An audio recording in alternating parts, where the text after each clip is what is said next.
Welcome back to the Vanessa G Fitcast. I'm Vanessa Pozos, and here with me is Omar Pozos, my co-host and husband. And this week we are continuing on our series here about the 5-hour gut protocol and really helping you figure out if this is something that you need for your body. So if you haven't listened to our episode last week, please go ahead and do that, because in part 1 we talk all about what you need to really know about your gut health, why it's important, what symptoms can look like. I think a lot of you might be surprised at how gut health does not necessarily always look like loud symptoms coming from your gut. It can show up in other ways. And ultimately, the 5-hour gut protocol, this is a way for us to address our gut issues at a root cause level and really promote that overall healing internally of our gut. So the 5 R's in our 5-hour gut protocol, it actually stands for first, remove, second, replace, third, re-inoculate. That's my favorite word. I don't know why. Re-inoculate. Fourth, repair, and fifth, rebalance. And how I like to explain these and make it really memorable and understandable for a lot of people, and I learned this from my mentor, Vince, who we've had in the podcast, and he is the one who really taught us the 5-hour gut protocol in the way that he really likes to implement it, because this is a widely known in kind of the functional health world type of protocol for addressing the gut. Is the most effective, the most efficacious protocol that there really is for gut health, but it can look differently from different types of practitioners. And so the way that I like to explain it, that I learned from him, is using the analogy of if we want to make our lawn look nice.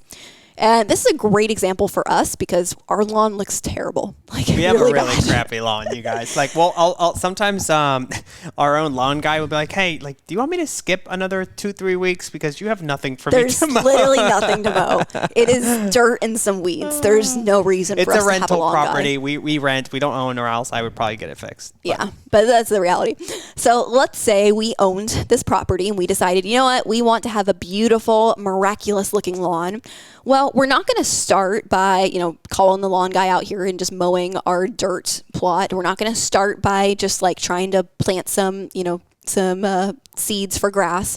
We need to start first by removing the weeds and removing the seeds that we don't want from the lawn. So just like with our gut, we don't start by just like bringing in probiotics and throwing on these like healing supplements. We start by removing the harmful elements, and that's with the remove protocol, or the remove step of the 5-hour protocol. We need to remove anything that might be negatively impacting the environment of the GI tract. So of course these could be things like foods that we're eating that we need to remove if they might be inflammatory. So that's why oftentimes in the remove step, it might look like removing inflammatory foods like gluten, dairy, things that that people are commonly sensitive to. But it also looks like removing things like parasites and bacteria overgrowths and things like that, using specific supplements to kill off the things that we don't want growing there. It might mean removing yeast if we have a yeast overgrowth. Also might include just overall like an elimination diet as well. But another kind of aspect to the removal process is we're not just removing what's like inside the gut. We're really removing things that could be impacting the environment of the gut. So we need to remove a lot of like stress in our life. We need to really focus on our habits and our behaviors.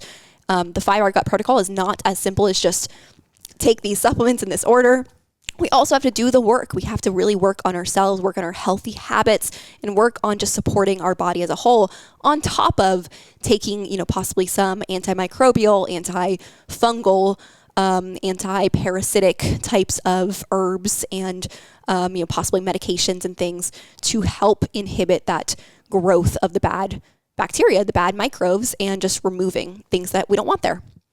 So that's the remove step, again, looking at our lawn. Okay, we removed all of the weeds. Great. Now we got this great dirt pit that's ready to go. Well, what do we do from there? We need to replace with healthy soil. We need to create an environment that our body can start to, or that our lawn can start to be in a better spot. And so on our gut health, this looks like replacing essential nutrients, typically in the form of adding some digestive enzyme supports that we can actually properly break our food down during this process of healing, because oftentimes when you're in this process of healing, your body's probably struggling to create the enzymes it needs to effectively break down and absorb nutrients. We also need to make sure we're adding in essential nutrients that your body needs for healing. So this looks like specific functional foods, and additional, maybe supplements to help kind of just create a little bit more of that environment that your body needs at that point. Then step 3, your favorite, reinoculate. I love that one.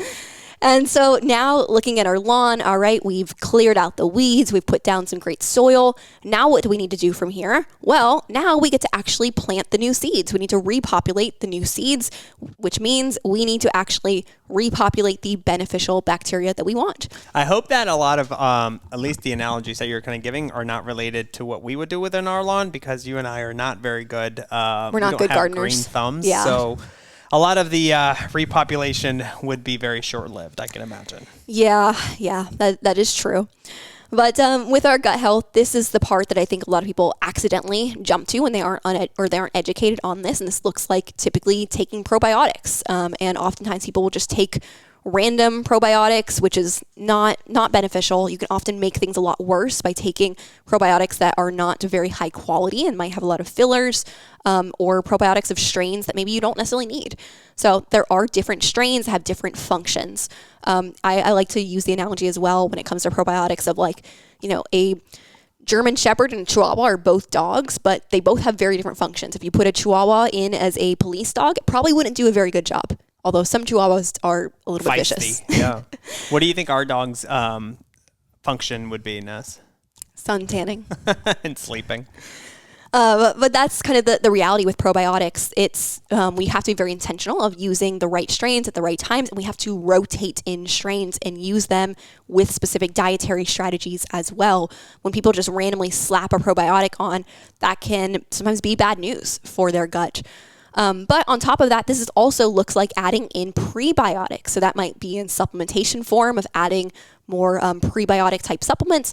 But most commonly, this just looks like adding in more foods we might have removed for a period of time. So we might have, maybe limited FODMAPs in more extreme GI cases. This is the point in time where we start adding back in those FODMAPs because we need that fermentation to help create this thriving environment of good bacteria.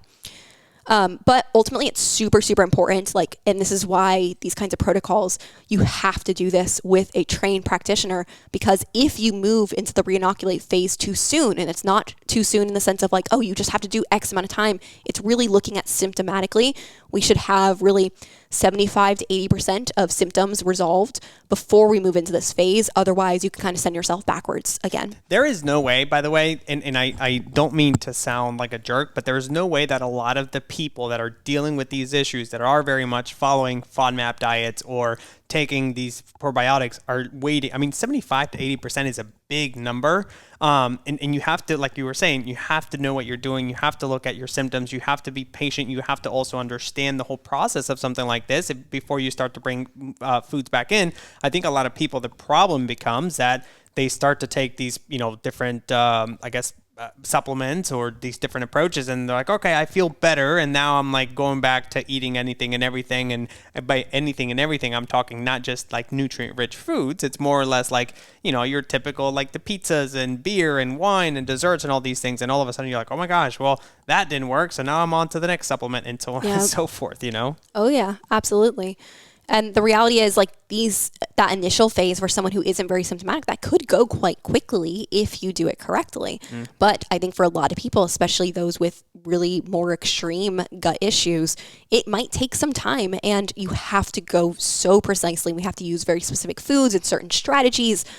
This is where I kind of alluded to in the part 1 about how we might utilize feast fast cycles, and that doesn't necessarily look like fasting in the sense of what people think of, but that might look like fasting from a certain macronutrient. And so that might look like rotating in high carb versus low carb, going high carb days and going keto days.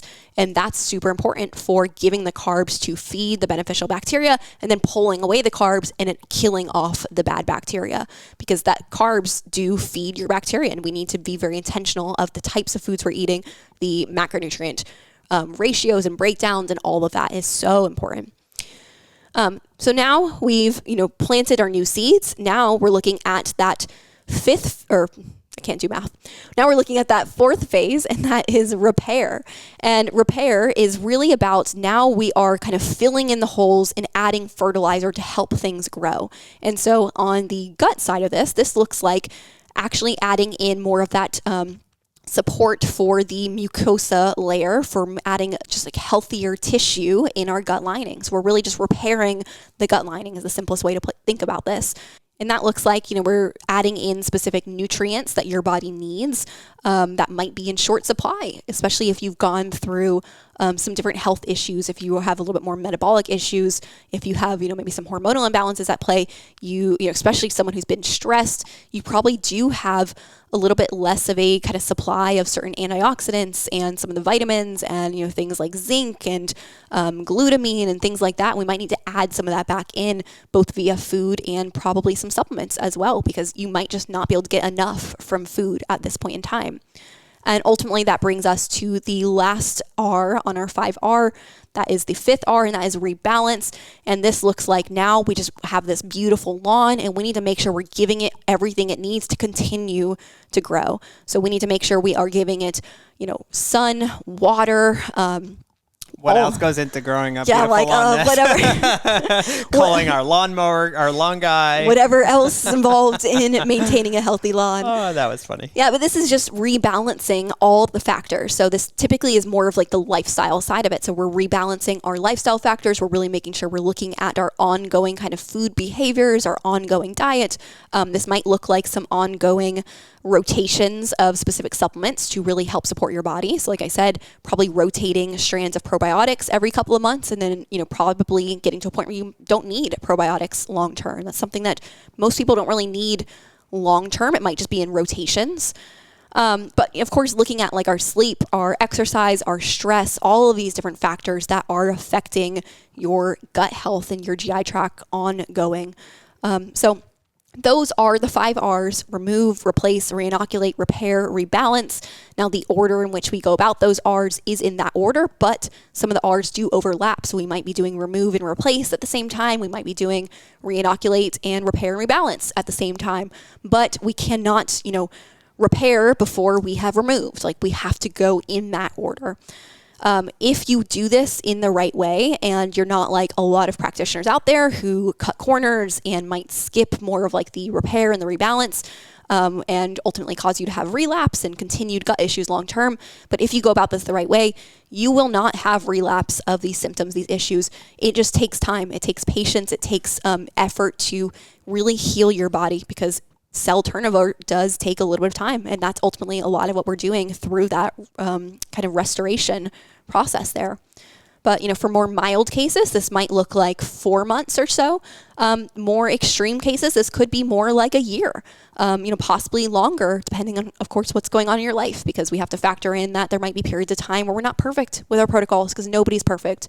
But ultimately, if we just continue to stay focused on our healing, you can absolutely heal your gut and really end up in a completely transformed place with your health and your body. So at the end of the day, the question to ask yourself is, do you need a 5R gut protocol? And the answer is most likely, because honestly, most people do maybe not even need, but would absolutely benefit from a gut protocol. And more people than you think really do need a 5R gut protocol. So it's something that we've been more and more taking more clients through and seeing a ton of success, not just from symptoms and symptoms resolving. Like I think of a client here just recently, I was thinking about how she came to us late summer, and she was someone who had worked with naturopaths and ongoing for years, had done all these different things, was super holistic, was super healthy in her habits, and, was really doubtful at the point of like, I don't know if like anything else at this point is going to help me. I'm just forever going to have these symptoms. I'm just forever going to, not be able to tolerate all these foods and always be bloated, never be able to lose weight. And, she got through her first phase of the gut protocol, and then going into the holidays was able to kind of relax on those holidays and eat some different foods. And she was blown away at the fact that she was no longer symptomatic. And in this process, she's already down about 10 pounds. That's crazy. And that's more of just like a positive side effect. It's not like the goal of the gut protocol itself, but it is not uncommon at all that you start releasing inflammation, you start letting go of some body fat in the process. So if this is something that interests you, it's something that you would like to try out, feel free to reach out to me on Instagram. We could talk about and see if this would be a good possible fit for you. Or What's your Instagram so people know where to find you? Yeah, you can check me out on Instagram at Vanessa G Fitness. And you can always check out the link in my bio as well for an application for coaching. But thank you guys so much for listening. We'll be back next week with another great episode. Bye, everybody.